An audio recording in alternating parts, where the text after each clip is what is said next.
Welcome back to another day in the garage. As you can see, we've got the door up on a car cover on the hood of the Riviera, so that way I can start going through the T-bolts. Found a bunch of parts from this guy, Rivi Central, Tim in Sacramento, California. We found him on eBay, I believe, and he got us hooked up with a whole bunch of T-bolts.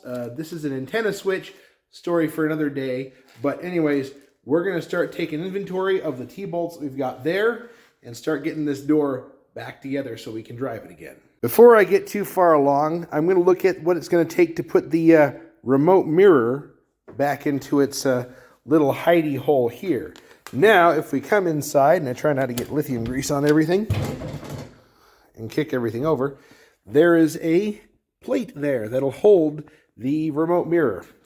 I'm going to take a look and see what it's going to take to get that guy hooked up there. Two little trim screws, and I've got the metal piece for the remote mirror.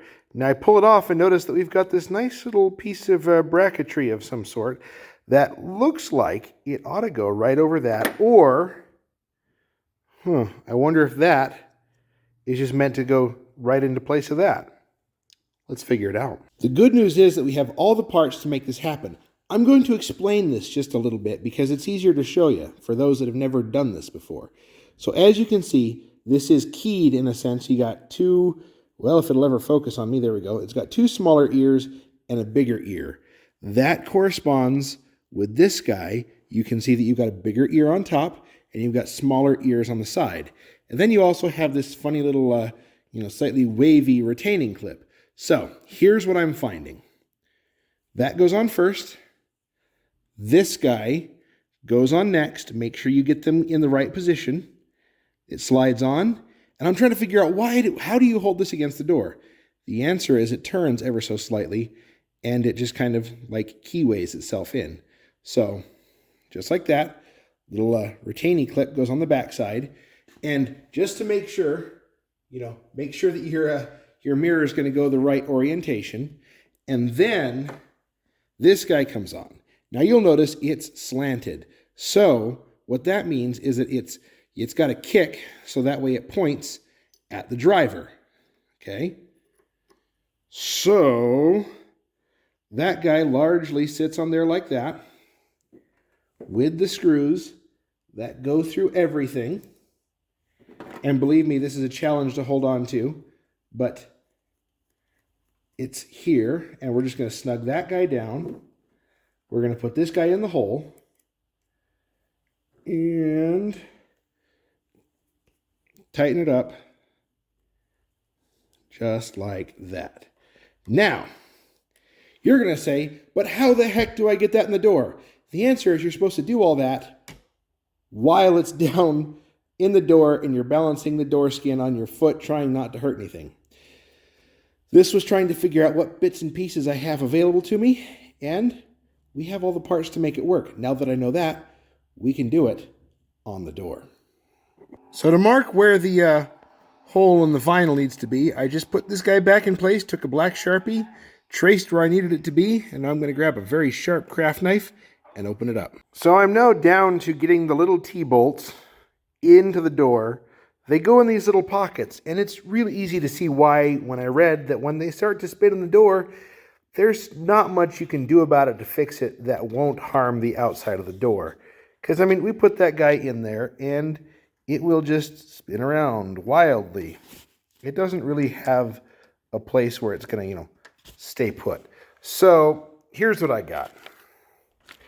Some, quick steel style epoxy. The idea is I'm going to put the T-stud in there. I'm going to pack the epoxy into it so that little guy can't spin around in circles. And that'll let me put the nut on it and tighten it down to the door frame. That's the plan. We're going to see how well that works. Update on the quick steel. I got all of the little T-bolts potted in their little holes.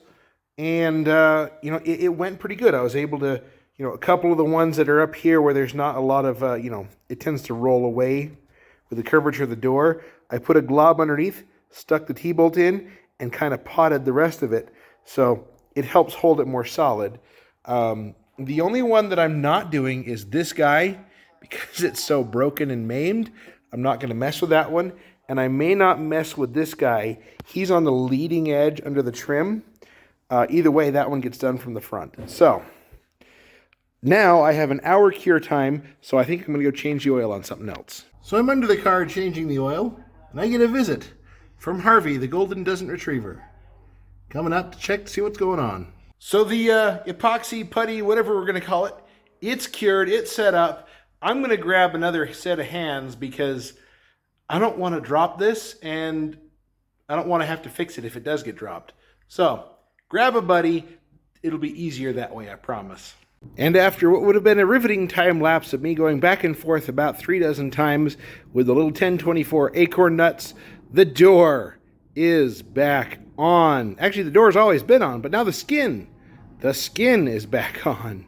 And with that, this project is complete. Oh, I didn't show you, but I will, because, you know, we're going to do that. You see that little guy way up there? Yep, that's the remote mirror. It works like it's supposed to. Isn't that great? Get the glare off my glasses. Who knows? Anyways, guys, this was a daunting project, and it was kind of one of those ones that's like you eat a live toad because you have to. Yeah, I kind of did. Anyways, the door lock works like it's correctly. So now we can drive this somewhere, enjoy the car, and, you know, do things with it that, you know, you want to lock your car when you walk away from it, right? No different here. Anyways, pleasant surprise with the remote mirror actually being on the car, which just not installed correctly. No idea why they didn't do that. All the parts were there. Anyways, it's there now. The good news is it's ready to rock. Now, we're going to move on to other projects in the next installments. I got some carburetor work to do. I got some rear suspension to work because the tail still steers the car, and this isn't one of those rear steer vehicles. So, anyways, catch you next time. There will be more coming.